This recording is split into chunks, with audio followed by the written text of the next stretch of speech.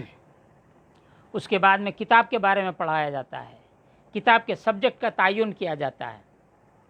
کبھی کبھی کتاب لکھنے والا خود اپنے سبجیکٹ کا تعین کر دیتا ہے، اکثر ایسا ہی ہوتا ہے، لیکن بغیر سبجیکٹ کے تعین کے کوئی کتاب نہیں لکھی جاتی ہے۔ بہرحال یہ کتاب بھی اور بزرگان دین کا طریقہ رہا ہے کہ اپنے شاگردوں کے کہنے پر بہت سے بزرگوں نے کتابیں لکھی ہیں، ایسا ہی داتا گنج بخش نے بھی فرمایا۔ اب ایم اے کی کلاس کی طرح بچے ہمارے درس کو سلیبس کے مطابق پڑھنے پہ مجبور رہتے ہیں، لہٰذا وہ انٹروڈکشن کی کلاس بھی اٹینڈ کرتے ہیں۔ ایک دن میں 1 گھنٹے میں انٹروڈکشن نہیں ہوتا ہے، انٹروڈکشن ہے، کتاب کا تعارف ہے، اس طرح کی باتیں اسٹوڈنٹس کے لیے لازمی ہوتی ہیں، لیکن یہ عوامی درس ہے اور ہم اس کو ایک اسکالرلی کیا کہنا چاہیے، ایک سیمینار کے اسٹائل پہ، مقالے کے طور پہ ہم اس کو یہاں پیش کریں گے تو عوام الناس تھوڑی دیر میں اٹھ کے چلے جائیں گے۔ البتہ ہم تھوڑے تھوڑے جو ہنٹس بہت ضروری ہیں وہ دیں گے اور کتاب کی طرف آ جائیں گے۔ البتہ رفتہ رفتہ درمیان میں جب کبھی ضرورت پیش آئے گی ہم اس کو سمجھاتے چلے جائیں گے۔ بایوگرافی کی حد تک صرف ہم یہ وہاں پہ حضرت کا جو شجرہ نسب ہے ہم اس کو یہاں بتانا ضروری سمجھتے ہیں۔ حضرت داتا گنج بخش رحمۃ اللہ تعالی علیہ کا نام علی حجویری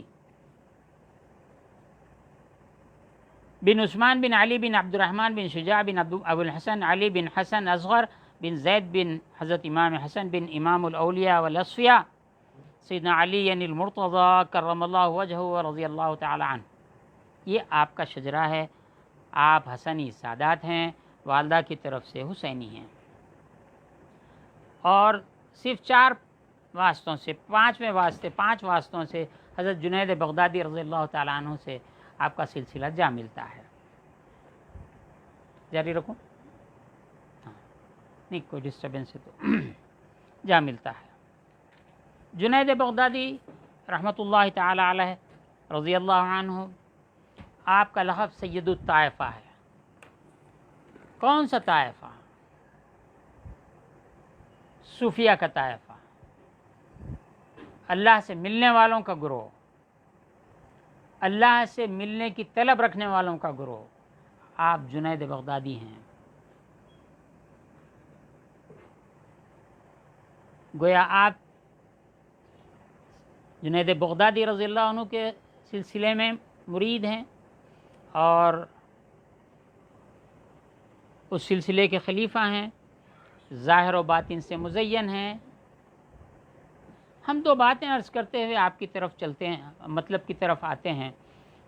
وہ یہ ہے کہ جب آپ لاہور تشریف لائے سارا کفرستان تھا، بت پرستی عام تھی، راہب ہندو راہب جیسا یہودی راہب ہوتے ہیں، عیسائی راہب ہوتے ہیں، ویسا ہندو بھی راہب ہوتے ہیں، آج بھی ہیں، جب بھی تھے۔ ان کے کمالات بہت ہوتے تھے۔ بہرکیف آپ آئے اس علاقے میں اور وہاں پر پہلا واسطہ انہی سے ہوا۔ بڑے تفصیلی واقعات ہیں، لیکن صرف ہم تھوڑی 1-2 باتیں ہم عرض کر کے آگے چلتے ہیں۔ وہ یہ ہے کہ جب ان سے جادوگر بھی ہوتے تھے، استدراج وہ لوگ کرتے تھے، ان کا مقابلہ ہوا، اس کے بعد میں ان سے مقابلہ ہوا، اس کے بعد وہ زیر ہوئے اور اسلام پھیلا۔ عزیزو، سننے والو، ضرور اس میں سامعین میں مجھ سے قابل ترین لوگ بھی ہوں گے، مجھ جیسے بھی ہوں گے، اور طالب علموں میرے اسٹوڈنٹس کی طرح بھی ہوں گے، یا میرے جیسے اساتذہ بھی ہوں گے۔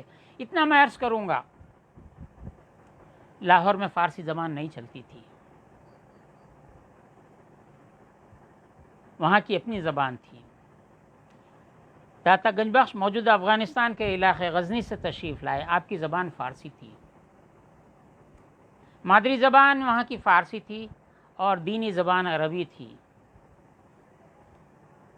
کمیونیکیشن جو ہوتا ہے وہ ہم زبانی سے ہوتا ہے. یہاں پر آج جو ہمارے پاس تصور ہے اسلام کے پھیلانے کا، خصوصاً اس صدی میں اور ان 60-70 سالوں میں جو کانسیپٹ دیا گیا ہے،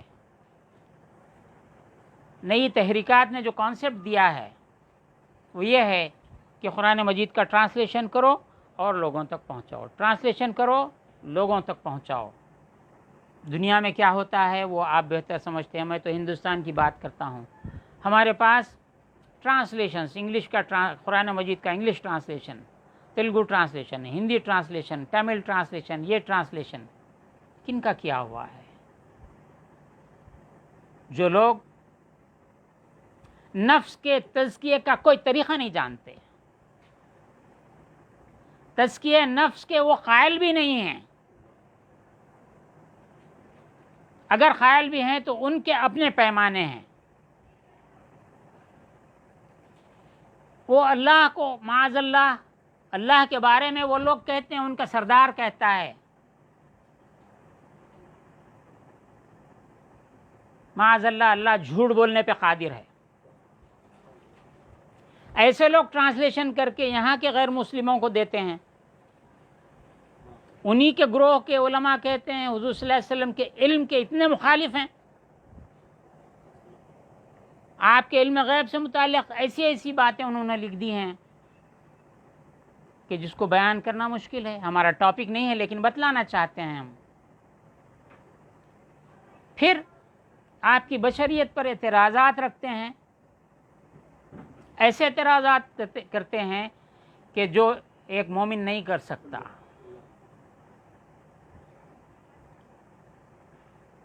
انبیاء سابقین کی امتوں نے بھی ایسا کیا تھا. قرآن مجید اس کو فرماتا ہے. اپنے نبیوں کے بارے میں انہوں نے کہا ابشر یہدوننا، یہ بشر ہماری ہدایت کرے گا.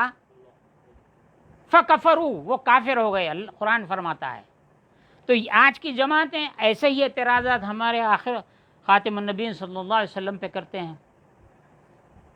یہ ولایت کے قائل نہیں ہیں، معجزات کے منکرین ہیں ان میں شامل،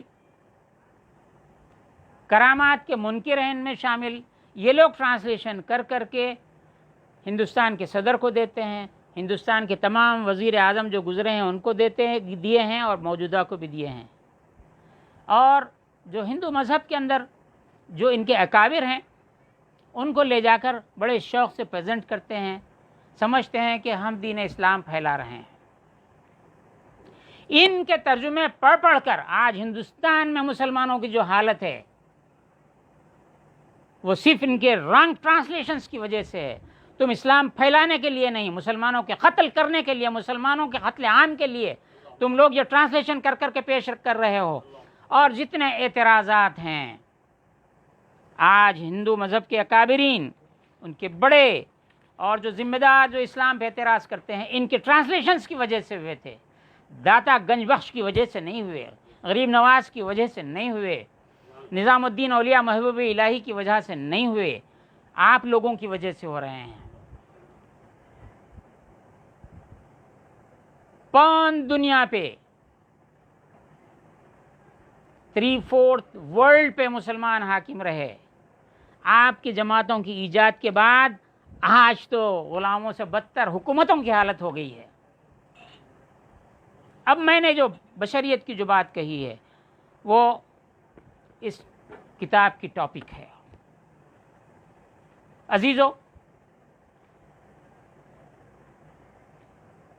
بہت سے اعتراضات ہیں تصوف پہ. آج حضرت کے زمانے میں بھی تصوف پہ اعتراضات تھے، حضرت سے پہلے کے زمانے میں بھی تصوف پہ اعتراضات رہے. ان کا جواب اس کتاب میں دیا گیا ہے. 465 ہجری آپ کا سنہ وفات مانا گیا ہے. 10 سال کے ڈفرنس، اور بھی تاریخوں پہ بحث کرتے ہیں اسکالرز، ہم اس پہ نہیں. جو بات ہے سردار، سین رے دال الف رے، سردار سے آپ کی تاریخ نکلتی ہے، ہم اسی کو پکڑ کے چلتے ہیں. آپ کی زندگی کو اس میں شامل کر لیا جائے تو اور پیچھے چلے جاتے ہیں۔ ہم یہ بتلانا چاہتے ہیں، لوگ کہتے ہیں کہ تصوف دین اسلام میں ایک نئی ایجاد ہے۔ اس اعتراض کا جواب علمی طور پر بہت سے لوگوں نے دیا ہے، لیکن میں ایک دوسرے پہلو سے آپ کو سمجھانا چاہتا ہوں۔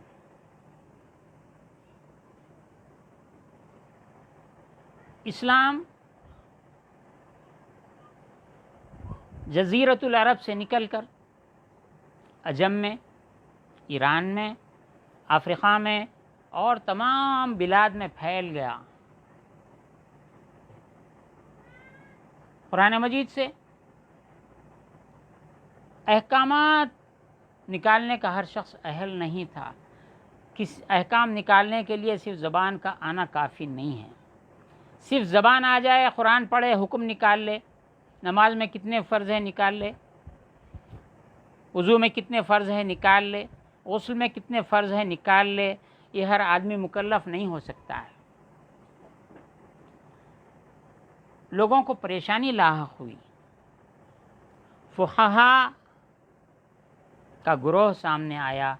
امام اعظم ابو حنیفہ نعمان بن ثابت رضی اللہ تعالیٰ عنہ تشریف لائے اور قرآن سے، حضور صلی اللہ علیہ وسلم کی سنت سے، احادیث سے استنباط کر کے قیامت تک کے لیے آنے والے مسلمانوں کے لیے راستہ آسان فرما دیا، اور لوگ اس راستے پر چل رہے ہیں۔ امام شافعی رضی اللہ تعالیٰ عنہ، امام مالک رضی اللہ تعالیٰ عنہ، امام احمد بن حنبل رضی اللہ تعالیٰ عنہ۔ اس کے بعد اب یہ فقہ کا اسکول شروع ہوا۔ اسی طرح ایک حاجت ہوئی، قرآن مجید تمام دنیا میں پھیل گیا۔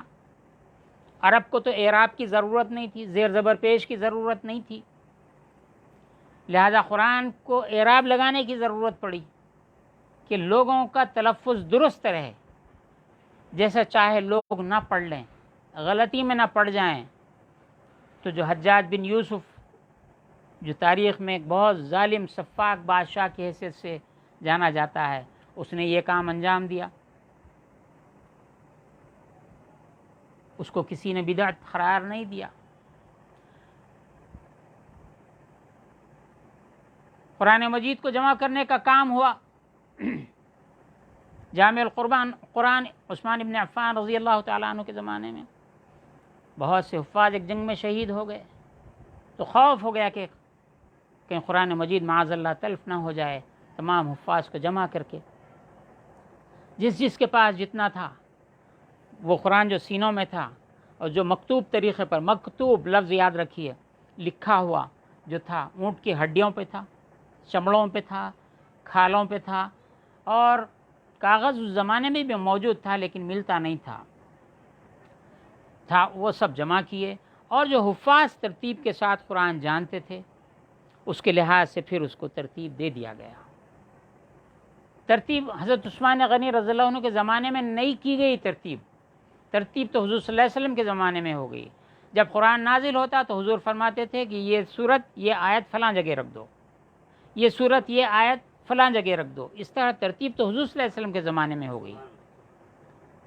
البتہ یہ کہا جاتا ہے کہ ایک نزولی ترتیب ہے، کب کس موقع پہ جو آیتیں نازل ہوئیں ایک کے بعد، ویسا قرآن سیدنا علی کرم اللہ وجہہ کو یاد تھا، اور کہا جاتا ہے کہ وہ قرآن مجید موجود ہے جو نزول کے ترتیب نزول کے لحاظ سے جو تھا وہ حضرت علی کو یاد تھا، اور جو ترتیب حضور نے ترتیب فرمائی وہ بھی یاد تھا، اور تمام حفاظ کے زمانے میں جمع ہوا۔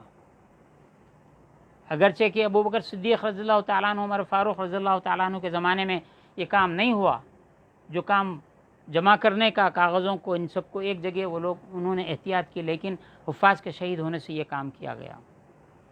اعراب لگائے گئے تاکہ دنیا میں لوگوں تک پہنچ جائے۔ یہاں پر ایک پوائنٹ عرض کرتے ہوئے میں آگے بڑھتا ہوں، یہ ہماری انٹروڈکٹری، تمہیدی تعارفی کلاس ہے. ہم ٹیکسٹ کے اوپر ہم ابھی نہیں آئے ہیں، ٹیکسٹ سامنے کھلا ہوا ہے. جب تک آپ یہ ماحول کو نہ سمجھ جائیں، طریقہ کار کو نہ سمجھ جائیں، ہم بات کریں گے تو آپ کو بات بھی تھوڑی اجنبی لگ جائے گی. ارے بھائی یہ سب لکھنے کی کیا ضرورت تھی، قرآن کافی تھا نا، یہ سب لکھنے کی کیا ضرورت تھی، حدیث کافی تھی نا، یہ سب لکھنے کی کیا ضرورت ہے. ایسی بات نہیں ہے. اگر آپ غور کریں محدثین کی طرف،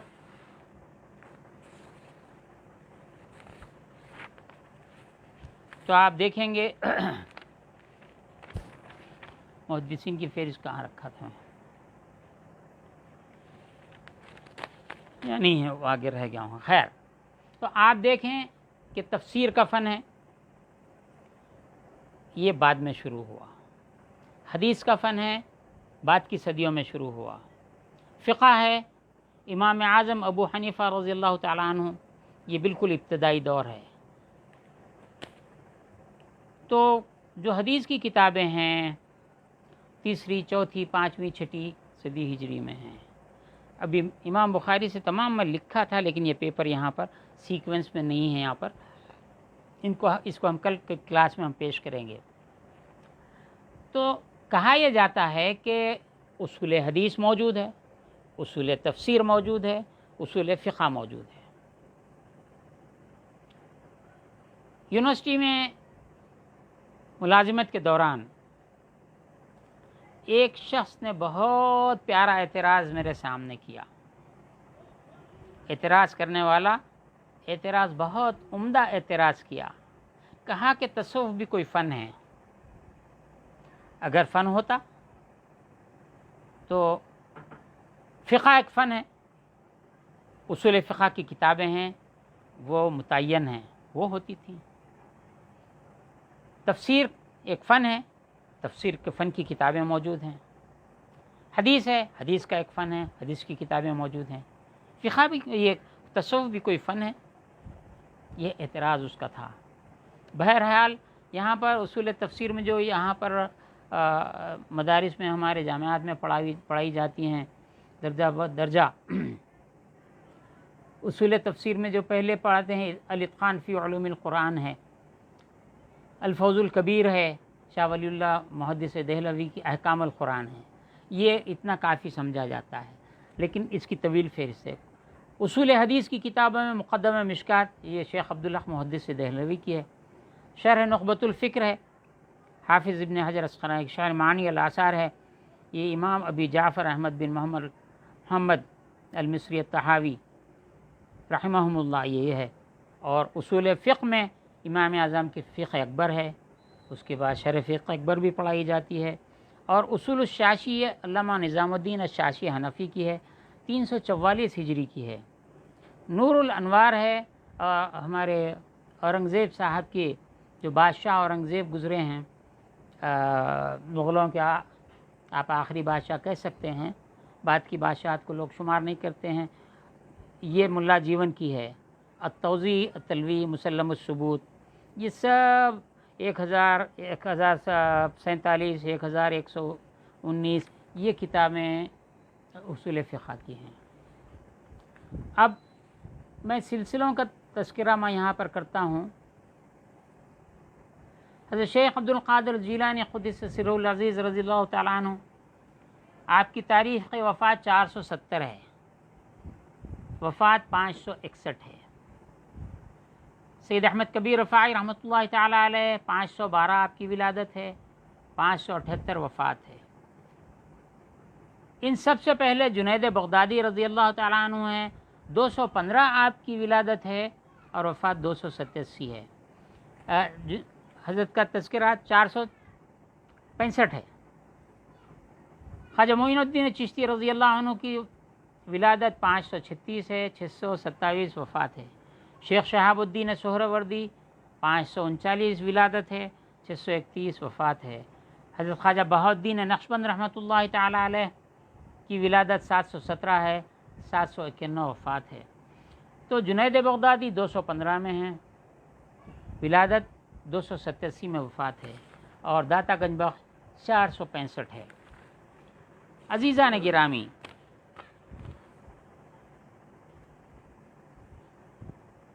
تصوف میں لکھی گئی کتاب، ارے بچوں یہ میز پہ نہیں رکھے، کتاب اللمع فی التصوف شیخ ابو نصر سراج کی ہے، یہ 3 صدی ہجری کی ہے۔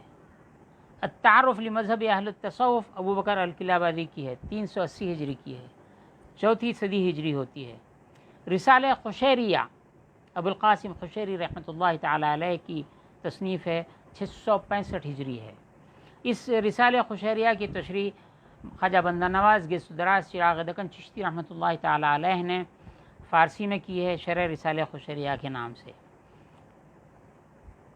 فتوحات مکیہ الفتوحات المکیہ شیخ محی الدین ابن عربی 638 ہجری ہے۔ جلال الخواطر شیخ عبد القادر الجیلانی قدس سرہ العزیز ورضی اللہ عنہ 561 ہجری۔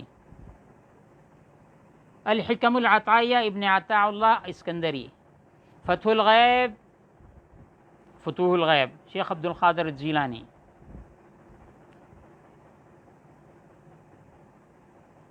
اس طریقے سے تصوف بھی اسی زمانے میں تصوف کا فن شروع ہو گیا۔ داتا گنج بخش رحمۃ اللہ تعالی علیہ نے اس پر کافی گفتگو کی ہے، یہ تصوف کی ابتدا پر گفتگو کی ہے، ایک باقاعدہ ایک بہت بڑا چیپٹر اس پر آپ نے لکھا ہے کہ ایسا یہ لفظ کیوں شروع ہوا۔ تو ہم اس کو آپ کے مقدمے میں آپ جو بات کہہ رہے ہیں وہ بات کرنے کے بعد اگلے اور 2 لیکچرز ہیں، کل ہے پرسوں ہیں، اس کے بعد انشاءاللہ ہم ہفتہ واری اس کو درس ہم اس کو جاری کریں گے۔ اور اس میں 2 چیزیں ہیں، ایک تو یہ ہے کہ خود آپ کی جو تحریرات ہیں، آپ نے جو درس دیا ہے وہ موجود ہے، اور اس میں کئی بزرگان دین کے واقعات جو آپ سے پہلے گزر چکے ہیں ان کے کلمات، ان کے ملفوظات، ان کے ارشادات کو بھی نقل کیا ہے، اس کے سمجھانے میں کوئی مشکل نہیں ہے، لیکن داتا گنج بخش کی جو عبارتیں ہیں اس کو سمجھانا ضروری ہے۔ اب چلیے ہم آتے ہیں، ابھی ہمارے پاس 15 منٹ رہ گئے ہیں اس کے، اور وقت پہ ختم کریں گے، ورنہ میں بچوں کو لے کے بیٹھا 2 گھنٹے کی بھی کلاس چل رہی چلے جا رہی، ویسا نہیں ہے۔ یہاں پر آپ نے فرمایا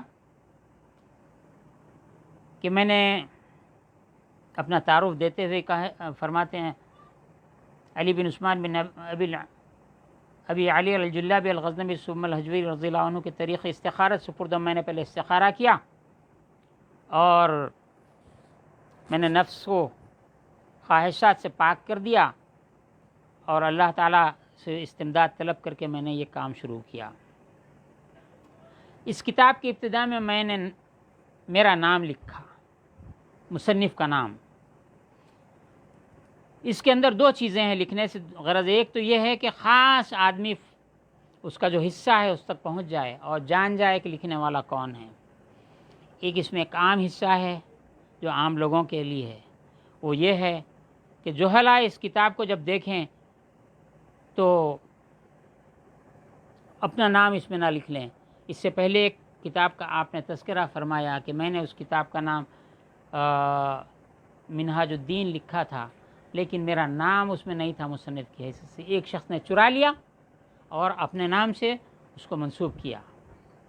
یہ کتابوں کے چور آج بھی موجود ہیں، مضمون چور آج بھی موجود ہیں، دکن کی بڑی بڑی جامعات کے امیر بھی بنے ہوئے ہیں، کتاب چور مصنف بنے ہوئے ہیں، آج بھی ہوتا ہے۔ داتا گنج بخش وہی شکایت کرتے ہیں کہ اس نے میں کتاب لکھا تھا اور اس کا نام منہاج الدین میں نے رکھا تھا کہ از مدعیان رقیق، ایک رقیق قسم کا کمینہ قسم کا آدمی نے اس میں اپنا نام لگا کر اپنے نام سے منسوب کیا۔ میرا ایک دیوان تھا اس میں بھی میرا نام نکال کے اپنا نام لگا لیا، لیکن ہوا یہ، اور یہ جو اس نے لکھا ہے یہ میری کتاب ہے، تو ہر چند خواص بر آن قول وی خندیدن، جو خاص لوگ تھے اس کے بولنے پہ کہ میری کتاب ہے لوگ ہنسنے لگے، چونکہ اس کی حیثیت سے، علمی حیثیت سے وہ واقف تھے۔ حیدرآباد میں بھی کتاب چور موجود ہیں، مضمون چور بھی موجود ہیں، اور چونکہ میں پی ایچ ڈی گائیڈ ہوں، میں پی ایچ ڈی کراتا ہوں، تو ہم یہ تحقیق کرواتے ہیں کہ کون سا قول کس نے کہاں سے لیا ہے، لکھو۔ اگر ریفرنس نہیں دیتا ہے تو وہ چور ہے، اس کی تھیسس میں اس کے نقص ہوتا ہے۔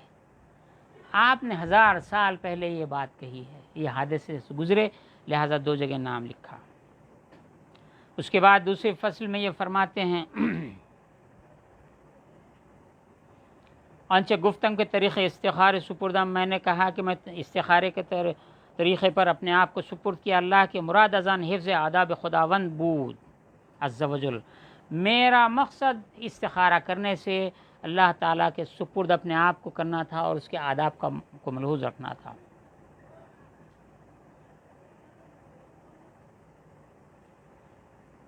آپ نے فرمایا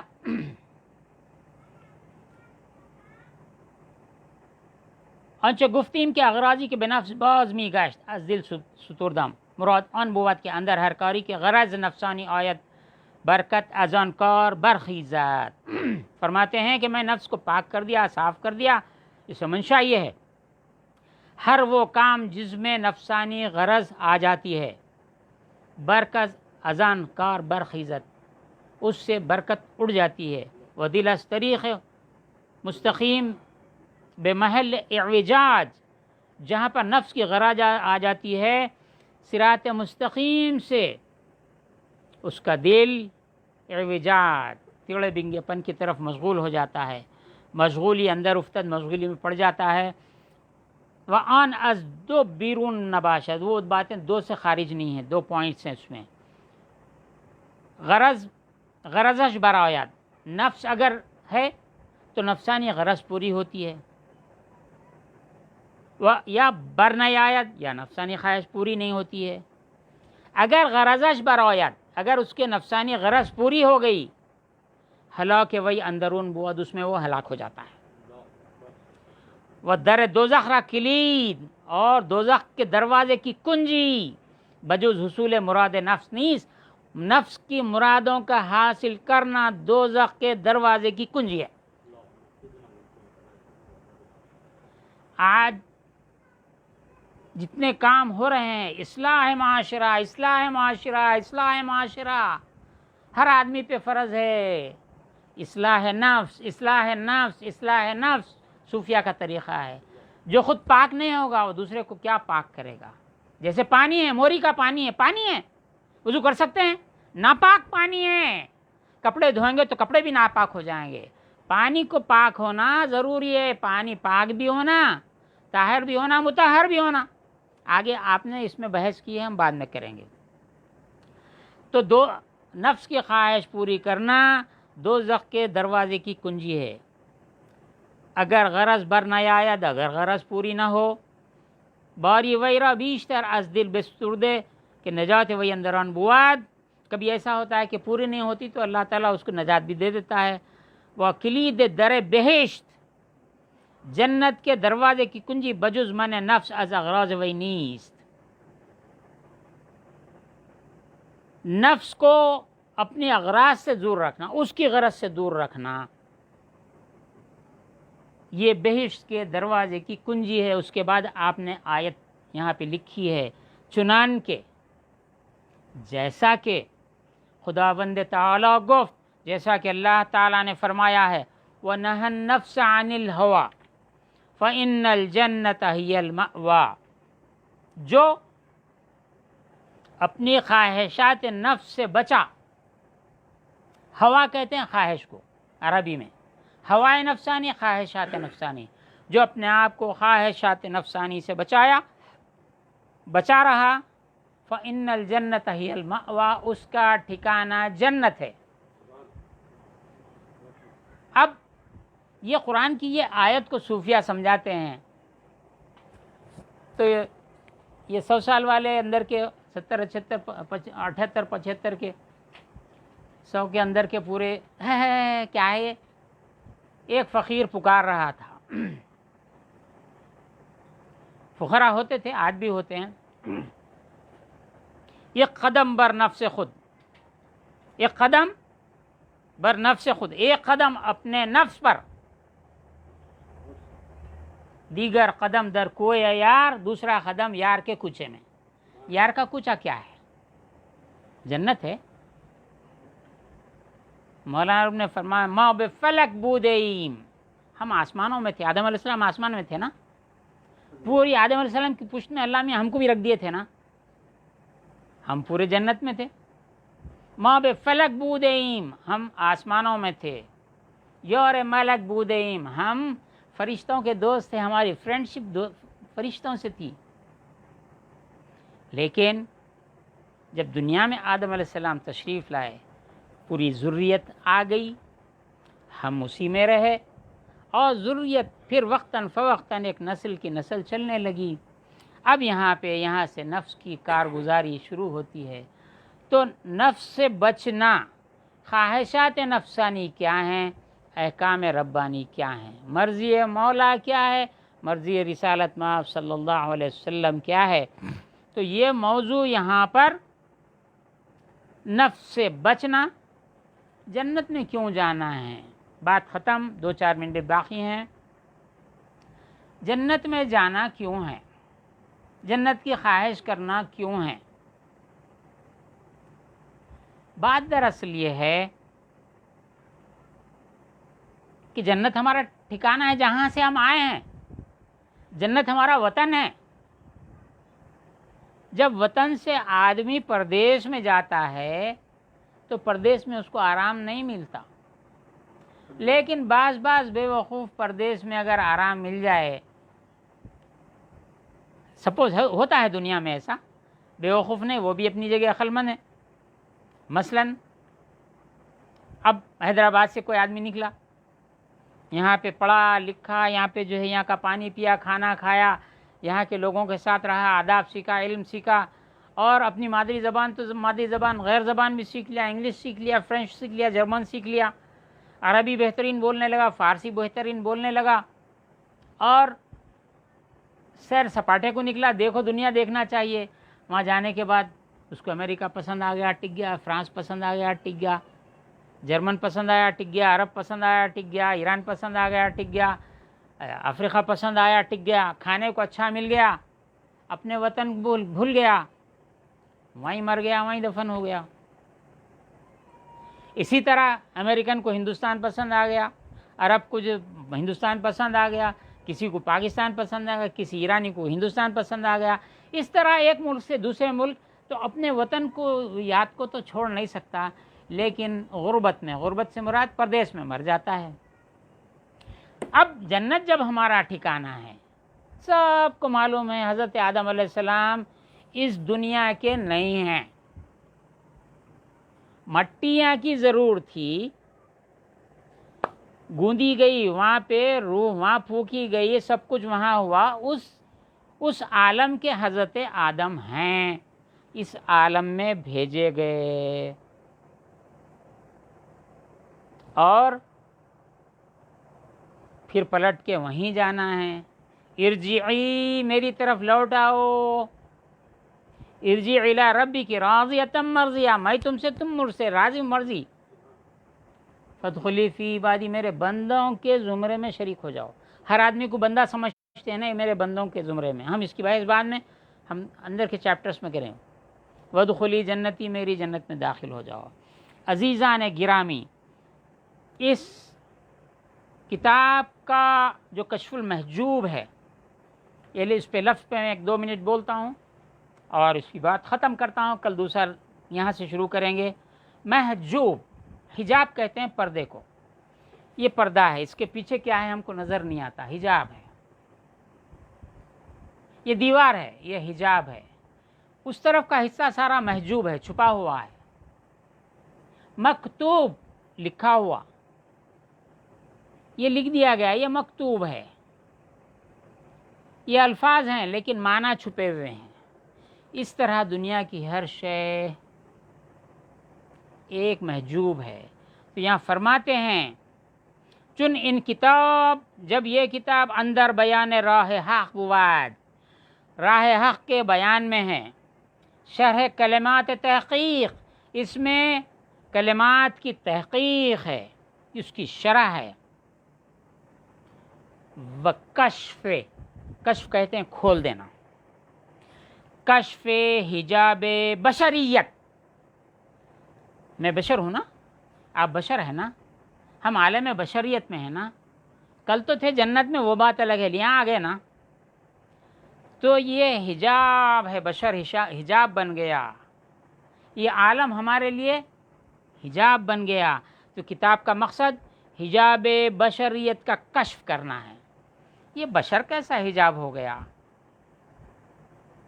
ہے میاں؟ 1-2 منٹ، 2 ہیں، چلو دیکھو، ہم بڑے بڑے مطالب ہم بیان کر دیں گے۔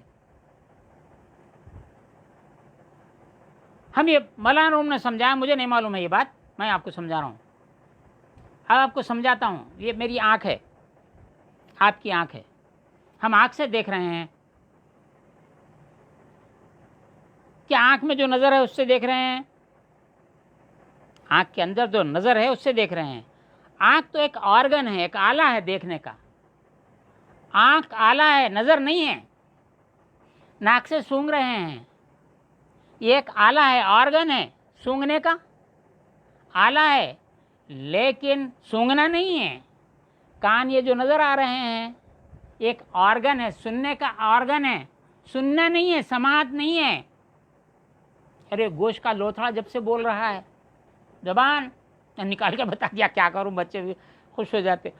زبان گوشت کا لوتھڑا ہے، کیا زبان گویائی ہے؟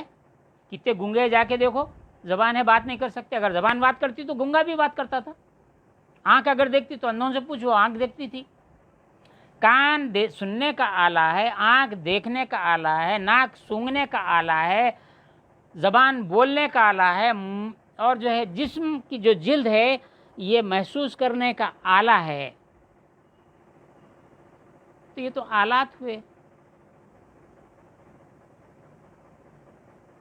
مولانا روم فرماتے ہیں تمہارے جو ہاتھ، پیر، آنکھ وغیرہ یہ جو ہیں یہ آلات شکار ہیں، یہ شکار کرنے کا، تمہاری روزی حلال جو ہے تم اس سے کسب کرو۔ فمشو فی مناکبہ، اللہ نے روزی زمینوں میں پھیلا دی ہے، سورہ ملک میں اللہ نے زمینوں میں روزی پھیلا دی ہے، اس راستوں پر چلو اور روزی کماؤ۔ تو یہ روزی کمانے کے آلات ہیں، یہ علم کے سیکھنے کے آلات ہیں، یہ حقائق کو دیکھنے کے آلات ہیں، حقائق نہیں ہیں۔ آپ کی جان ہے، جسم میں جان ہے، جسم ایک مظہر ہے، جسم مظہر ہے، جس میں یہ زندہ ہے یا نہیں ہے وہ بتاتا ہے۔ جان رہنے تک جان کا مظہر ہے، جب چلے گئی جان کا مظہر نہیں رہا۔ تو یہ جو بشر ہے، انسان، یہ خود ایک حجاب ہے۔ میان عاشق و معشوق ہیچ حائل نیست، عاشق و معشوق کے درمیان میں کوئی پردہ نہیں ہے، تو خود حجاب خودی حافظ از میاں برخیز، حافظ تو خود اپنا حجاب بنا ہوا ہے، تو درمیان سے اٹھ جا۔ تو حجاب بشریت کے کشف کرنے والی یہ کتاب ہے۔ جز ان نام اورا اندر نزدیک طاقت دوری نہ دارد، یہ جو جز ان نام اورا اندر خود بخود و بحقیقت کشف ہلاک محجوب باشد، یہ نام جو محجوب ہے اس کو ہی ہلاک کر دیتا ہے، ہلاکت ہو جاتا ہے۔ ہم چنان کہ حجاب ہلاک مکاشف، جس طرح کہ حجاب مکاشفے کو ہلاک کرتا ہے، مکاشفہ حجاب کو ہلاک کرتا ہے۔ جب یہ دیوار، خدا نخواستہ یہ ہم دیوار ہے، پردہ، اگر یہ ہٹا دیں تو ادھر کا نظر آئے گا، حجاب ہلاک ہو گیا، حجاب نکل گیا۔ اب میں آخر میں بات یہ کہتا ہوں، قرآن مجید ہمارے سامنے موجود ہے، سورہ فاتحہ کی الحمد سے والناس کی سین تک، ہر گھر میں موجود ہے، ہر مسلمان گھر میں موجود ہے، بازاروں میں ملتی ہے، لیکن کتنے کروڑوں اربوں لوگ ہوں گے جن کو حروف حجاب ہیں، حروف پڑھنے نہیں آتا، موجود ہے لیکن پڑھنے نہیں آتا تو حجاب بن گیا۔ کسی کو پڑھنے آتا ہے تو ہم جیسے ہندوستانی قرآن پڑھ لیتے ہیں لیکن معنی حجاب ہے، اس کی تجوید حجاب ہے، جب وہ سیکھ لیتے ہیں تو معنی حجاب ہے، معنی سمجھتے ہیں تو تفسیر حجاب ہے، تفسیر معنی ایک نہیں 40 اس کے بطون ہیں، تو حجابات ہی حجابات ہے۔ اس طریقے سے جو عالم بشریت ہے یہ اپنا حجاب ہے۔ جب آپ آنکھ دیکھنے کا آلہ ہے، اس کی نظر کہاں سے آتی ہے وہ جان جائیں گے تو یہ حجاب ختم ہو جائے گا۔ جب یہ حجاب ختم ہو جائے گا تو زمین سے آسمان تک، عرش تک آپ دیکھنے لگیں گے، جیسا کہ زید بن حارثہ رضی اللہ تعالیٰ عنہ کی حدیث ہے، آگے سب چیزیں اس میں آ جائیں گی۔ جب بندہ اللہ کے نور سے دیکھتا ہے، اللہ کے نور سے دیکھ رہا ہے، کیا حجاب باقی رہے گا؟ حجابات اٹھ جائیں گے، کلام کا حجاب اٹھ جائے گا۔ موسیٰ علیہ السلام کے لیے اٹھ گیا، درخت سے آواز آ رہی، بات کر رہے ہیں، درخت سے بات کر رہے تھے، حولے ہے کیا کوئی بھی؟ درخت سے آواز آئی انی ان اللہ، درخت بات کر رہا تھا؟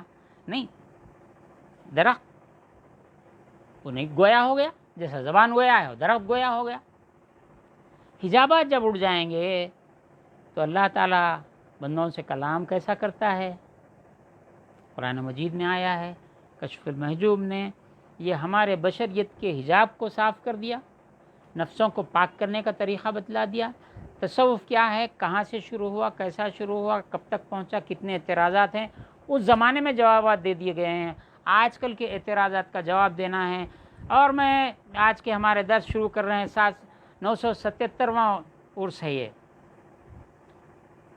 میں خوش نصیب ہوں، اپنے آپ کو خوش نصیب محسوس کرتا ہوں کہ آج ہم نے یہ درس شروع کیا ہے، اور انشاءاللہ اس درس کو ہم جاری رکھیں گے، کل بھی ہوگا، پرسوں بھی ہوگا۔ انٹروڈکشن آپ کو اس طرح سے ہم کریں گے اور لے کر چلیں گے، اور اس کے اندر جو مسائل ہیں ہم آپ کے سامنے پیش کریں گے۔ جتنی دنیا میں اس وقت خانقاہیں کام کر رہی ہیں، خصوصاً ہندوستان میں، پاکستان میں، برصغیر میں، افغانستان میں، ایران میں، میں سمجھتا ہوں کہ میرے اس کام سے ان کو بھی اس بات کی ترغیب ہوگی کہ وہ اپنے اپنی خانقاہوں میں درس دیا کریں، بجائے ان کے کہ ان کے رقیق حملوں، مخالفین تصوف کے رقیق حملوں کا نیچے کی سطح پہ جواب دینے کے، خود مضبوط ہو جائیے، وہ خود ان کے منہ بند ہو جائیں گے، وہ آپ کے ضرور قائل ہوں گے۔ اللہ نے ان کے دماغوں پہ حجاب ڈال دیا، ختم اللہ علی قلوبہم وعلی سمعہم وابصارہم، ان پر مہر لگ گئی ہے۔ یہ لوگ ایسا ہی بات کرتے رہیں گے۔ ہم انشاءاللہ درس کا سلسلہ جاری رکھیں گے۔ دعا کرتا ہوں اللہ تعالیٰ سے کہ اللہ تعالیٰ ہمارے اس درس کو قبولیت عطا فرمائے، اور سننے والوں کے نظروں سے، گمان سے، خیال سے، سماعت سے، گویائی سے، جان سے جتنے حجابات ہیں، ان حجابات کو داتا گنج بخش علی الحجویری رضی اللہ تعالیٰ عنہ کے طفیل، ان کی کشف المحجوب کی طفیل، تمام حجابات کو دور فرما دے، کشف فرما دے، اور دنیا و آخرت کی تمام سعادتوں سے ہم کو بہرہ فرما۔ آمین بجاہ سید المرسلین و آلہ الطاہرین و اصحابہ اجمعین، والحمد للہ رب العالمین۔ السلام علیکم ورحمۃ اللہ تعالی وبرکاتہ۔